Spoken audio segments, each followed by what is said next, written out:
Olá, tudo bem?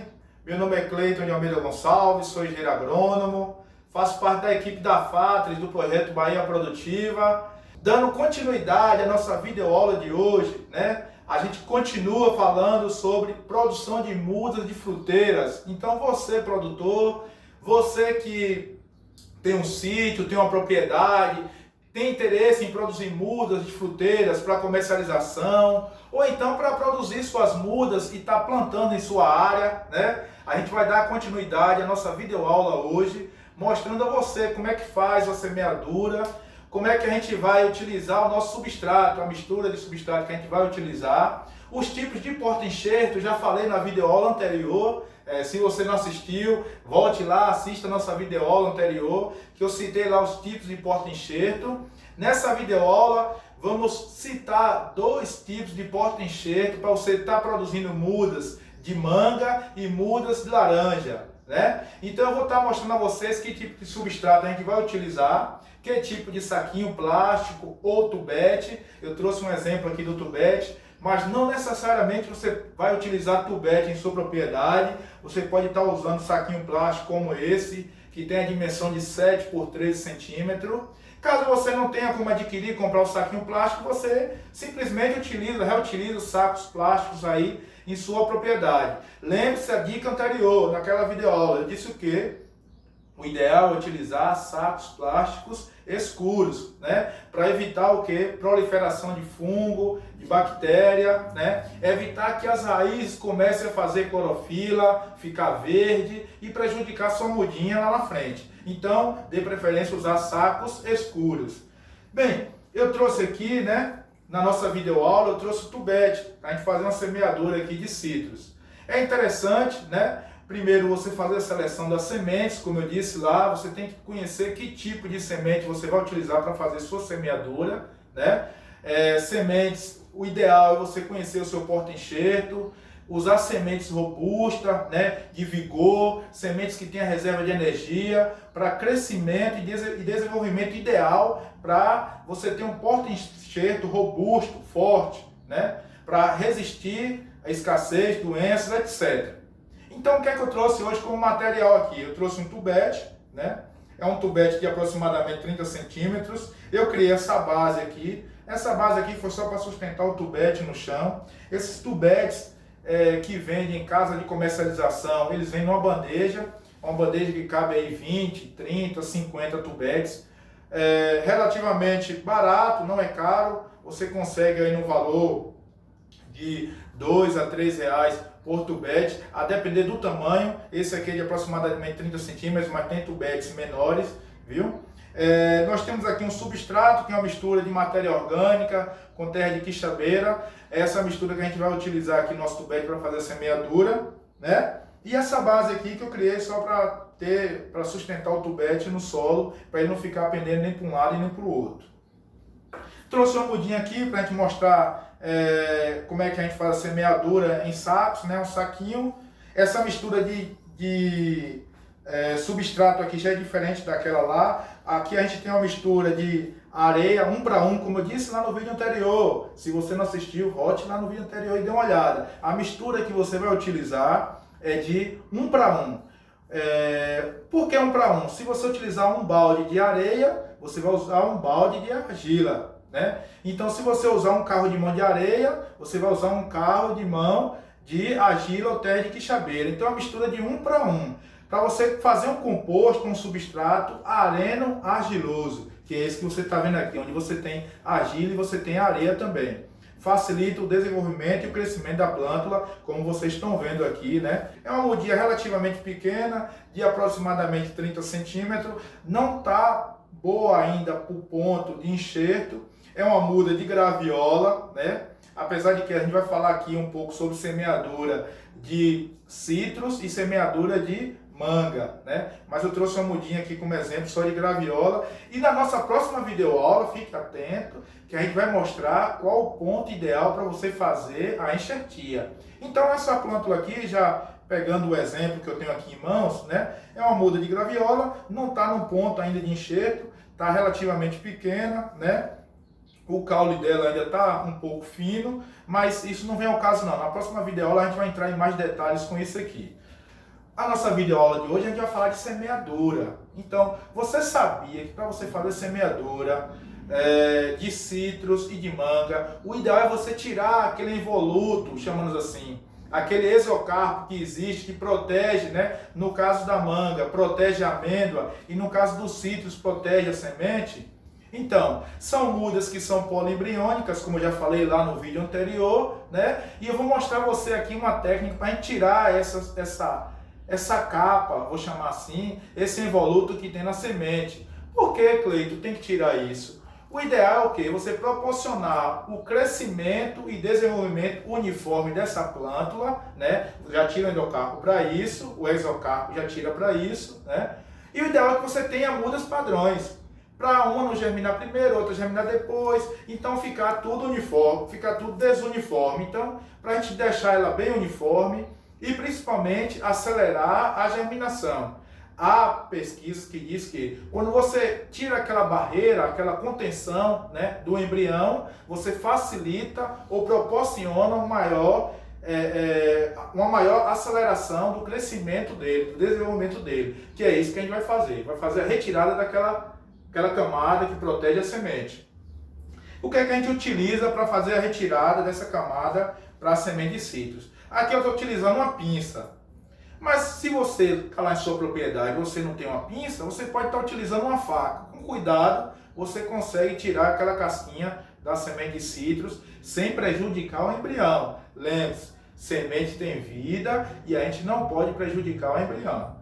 Então, pessoal, você separou o material, né? Separou o tubete, substrato, separou a semente, fez a seleção das sementes, né? Aqui a gente vai fazer a retirada daquele envoluto que tem na parte externa da semente, que envolve a semente protegendo, né? Eu vou usar uma pinça. Na sua propriedade, você pode estar utilizando tranquilamente uma faca, claro.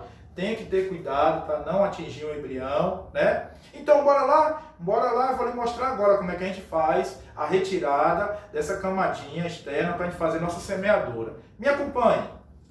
Então, eu vou fazer a retirada desse envoluto aqui. Aí você vai perguntar, mas Cleiton, depois que minha semente está pronta, né? Já foi desidratada, eu já faço a retirada e a semeadura? De preferência, sim. Na semente de citros, você pode fazer a retirada e a semeadura. Ah, eu quero estocar, Cleiton, eu posso estocar? Pode sim. Você vai colocar as sementes depois de fazer a retirada do envoluto. Você pode pegar essa sementezinha, colocar dentro de um saco plástico, né? Amarrar e conservar em geladeira. É o ideal? Não é o ideal, porque quanto mais tempo você armazena essa semente, ela vai perdendo seu poder de germinação. Então, o ideal é você fazer o quê? Fazer logo a semeadura. Tem pessoas que utilizam fungicidas para manter as sementes conservadas. A gente não vai tratar disso porque não é o nosso caso. Aqui a gente já tem nossa semente prontinha. A gente vai tratar sobre a retirada, né, da parte externa da semente e a gente vai fazer a nossa semeadura. Eu estou usando uma pinça, né? Eu posso simplesmente pegar nessa semente aqui, ó, nessa parte e fazer essa retirada aqui, ó. Com cuidado para não ferir a semente, né? E fazer essa retirada dessa camada aqui, ó. Pronto, ok. Fiz a retirada, né, da camada externa, né? Tive cuidado com o meu embrião. Eu não posso estar ferindo minha semente. Essa parte aqui é a parte de armazenamento, né, das substâncias que ajudam no crescimento da plântula, né? Não feriu meu embrião. E aqui agora é só fazer a semeadura. Aqui, ó, a casca que foi tirada, ó. Eu faço a retirada dessa casquinha aqui. Aqui um outro exemplo de plântula, de semente que eu tirei para facilitar o crescimento da plântula. Aqui. Pronto. Agora eu vou fazer o quê? A minha semeadura. Gente, tem que ter cuidado. Tem pessoas que fazem semeadura e acham que plantio é enterrar. Eu não vou enterrar minha semente. Eu tenho que saber a profundidade ideal. Eu não posso pegar minha semente, eu já falei, semente é vida. Eu não posso pegar minha semente e levar a altas profundidades. Eu não posso levar a altas profundidades. Se eu levar essa semente a altas profundidades, ela não vai respirar. Se ela não respira, ela morre, entendeu? Semente é vida. Então eu vou colocar aproximadamente a 1 ou 2 centímetros de profundidade no máximo. Não tem problema nenhum. O que acontece? A semente primeiro vai emitir a radícula, depois da radícula ela vai emitir a plântula e vai crescer normalmente. Então, evitar altas profundidades. Colocar aproximadamente 1 a 2 centímetros de profundidade no máximo. Então, eu posso simplesmente chegar com o meu dedo aqui, ó, pressionar um pouco, ó. Pronto. Mais ou menos 1 ou 2 centímetros e cobrir minha semente. Cobrir, pronto. Aí agora é aguardar. Claro, não esquecendo de fazer a irrigação. Depois da semeadura, você tem que molhar. Não pode esquecer de molhar a sua semente. Pronto, gente. Feita a semeadura da semente de citros, né? Como eu já mostrei ali, a uma profundidade de mais ou menos 1 ou 2 centímetros. Não esquecendo de fazer a irrigação, você tem que molhar para que a semente consiga embeber da água e germinar, né? Agora vamos ver como é que a gente faz a semeadura, né, da semente para manga. Vamos mostrar a você a mistura do substrato que a gente vai utilizar, o tipo de saco que é diferente de tubete e vamos mostrar como é que faz a retirada, né, do exocarpo ou daquela parte mais grossa da semente para a gente retirar essa amêndoa e fazer a semeadura da manga. Me acompanhe. Então, gente, como eu disse para vocês, eu vou mostrar agora aqui qual o tipo de substrato que a gente utiliza aqui para fazer a produção desse porta-enxerto, né, na proporção de 1 para 1. Vou mostrar para vocês qual o tipo de saco que a gente utiliza. O saco é maior, o saco não é aquele saco menorzinho que a gente faz a semeadura para citros, né? Então a gente utiliza para manga um saco maiorzinho, porque o nosso porta-enxerto também vai ser um pouco maior, né, para manga. Nós já temos aqui nossa semente, né? Pegamos aqui um alicate de corte, um alicate de poda. Não se preocupe se você não tem um alicate em sua propriedade, você pode estar utilizando uma faca. Claro, com o cuidado de não comprometer o embrião, como eu disse na aula anterior. Então você tem que ter todo o cuidado com o embrião. Então eu utilizo o alicate de corte porque facilita para a gente fazer o corte aqui dessa parte do exocarpo, né? E fazer a retirada dessa casca e nós pegamos a amêndoa que está aqui dentro, beleza? Então é uma semente que está boa, né? É uma semente que é, digamos assim, robusta, uma semente bonita. Então é esse tipo de semente que a gente deve utilizar para fazer nossa semeadura. O saquinho que a gente vai utilizar aqui é um saquinho que tem uma proporção, né, de 22 por 29 centímetros. É um saquinho relativamente, não vou dizer grande, vou dizer de porte médio, né? É um saco escuro, é próprio para a produção de mudas, né? É isso que eu vou estar utilizando aqui. Mas como eu disse a você, você pode também estar utilizando sacos plásticos ou reutilizando material aí da sua propriedade tranquilamente para fazer sua semeadura. Não tem problema. O único problema que eu disse foi com relação a sacos muito transparentes. Eu já citei aqui os problemas que você viu aí no decorrer do vídeo. Então o ideal é utilizar o que? Sacos escuros. Já temos aqui o nosso substrato. Como eu falei, vamos fazer a mistura na proporção de 1 para 1. Nós temos aqui o que? A areia, né? Nós temos a areia.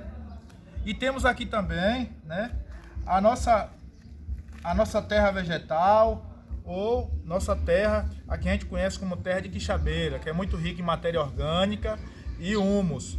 Então a gente vai utilizar aqui na proporção de 1 para 1. Uma quantidade de terra arenosa com uma quantidade de terra de quixabeira. 1 para 1. A gente pode fazer a mistura da seguinte forma. Eu já medi a quantidade aqui de um meio balde, né, de terra arenosa. Eu vou despejar numa área. Pode ser uma área cimentada como essa aqui, ou se você preferir, pode ser numa área debaixo do pé de árvore, não tem problema nenhum, né? O importante é que você entenda que tem que ser fazer a mistura de 1 para 1. Vou estar despejando no chão, né? Eu tenho meio balde, né, da terra arenosa. E vou fazer a mesma coisa para a terra de quixabeira. Vou encher na mesma proporção. Então, a gente vai ter uma mistura aqui na proporção de 1 para 1, né?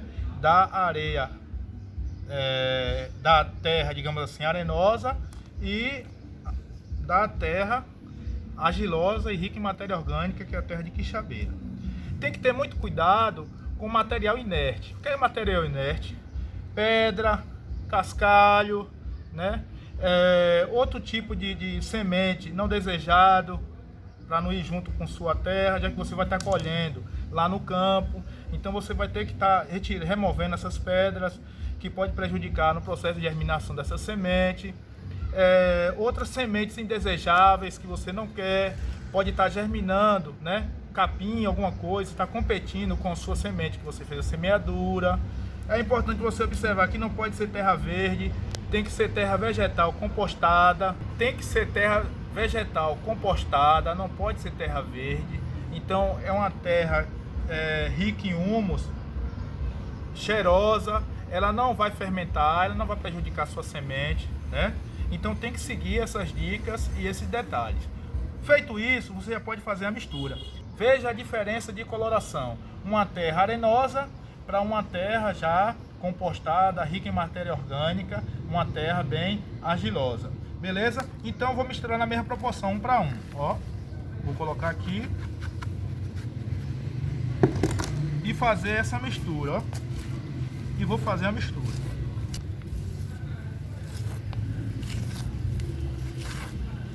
Bem homogênea, deixar bem homogêneo, bem misturado. Então, você pode estar perguntando, ô Cleito, mas essa mistura tá pouca. É porque eu só estou trazendo aqui, gente, um exemplo. Mas você pode fazer essa mistura na quantidade maior, se você quiser. Você pode comprar uma caçamba, um exemplo, de terra vegetal e fazer uma mistura com outra caçamba de terra arenosa, ou vice-versa, né? Ou um carro de mão, fazer a mistura de 1 para 1 com carro de mão. Então a quantidade, é você que vai dizer o volume de terra que você vai utilizar. No meu caso aqui eu fiz uma mistura pouca, só para a gente dar como exemplo para você. Essa mistura tem que ser bem homogênea.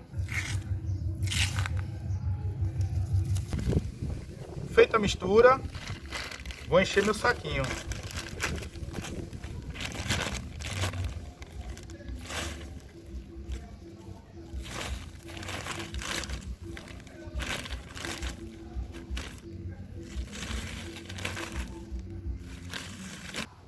Quando você encher seu saquinho, não deixe ele muito molengo. Isso é ruim, porque quando você for estar mudando as suas mudas de um lugar para outro, vai estar quebrando as raízes. Então o ideal é você encher, pode bater bem o saco. Pode fazer isso aqui, ó, sem problema nenhum, ó. Pode deixar ele bem resistente, não tem problema, viu? E agora você dobra aqui, ó. Não é obrigado a encher até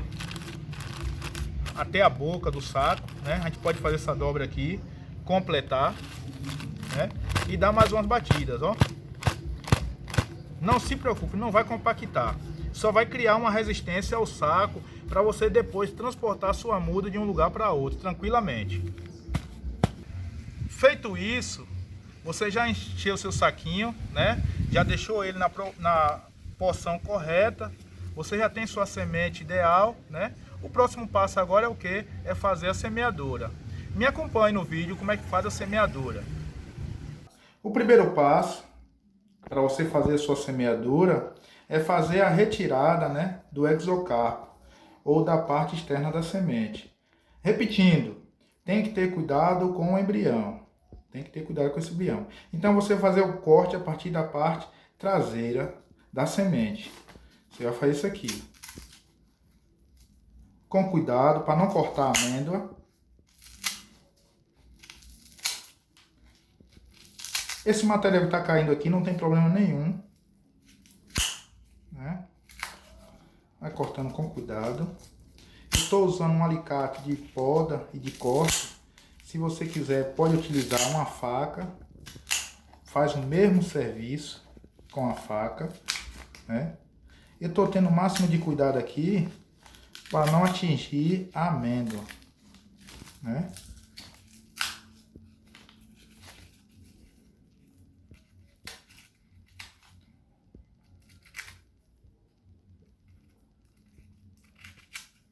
Pronto. Abri. Já vou abrir, né? Vou abrir ela.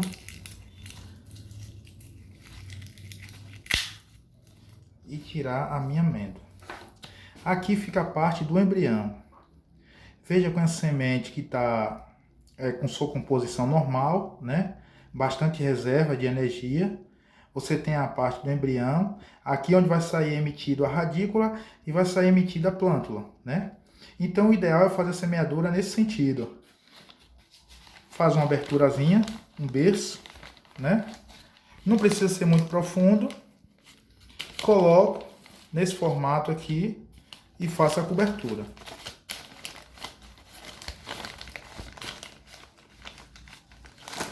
Pronto, fiz a cobertura. Próximo passo agora é você fazer o quê? A irrigação. Tem que molhar, não pode esquecer de molhar. Para incentivar, digamos assim, para tirar aquela dormênciazinha que a semente tinha. Quando ela embeber a água, ela vai depois fazer divisão celular, emitir a radícula e sair a sua plântula. Um detalhe, na nossa próxima videoaula eu vou mostrar a vocês, né, como é que a semente ela vai se comportar. Ela vai nascer várias plântulas, 3, 4, 5. Tem pesquisas da Embrapa que diz que a semente de manga ela tem poliembrionia e pode chegar, né, a ter de 15 a 20 embriões, ou seja, você pode ter numa única semente 3 ou 4 ou 5 plântulas, mas a gente vai selecionar apenas uma para ser o nosso porta-enxerto, beleza? Então, acompanhe a gente nas nossas próximas videoaulas aí, que eu vou mostrar agora o passo a passo de como fazer o enxerto, qual o porte da planta ideal, né, em altura e em espessura para eu fazer minha enxertia e quais são os tipos de enxertia ideal para cada tipo de variedade de cultivar. Cada cultivar tem um tipo de enxertia ideal. Citros, um exemplo, a gente usa mais a borbulia, né? Na manga a gente usa mais a garfagem, a gente pode usar o porquia, né? Então, assista nossas próximas videoaulas e aprenda com a gente qual o tipo de enxertia que você vai usar aí nas suas mudinhas. Valeu? Muito obrigado!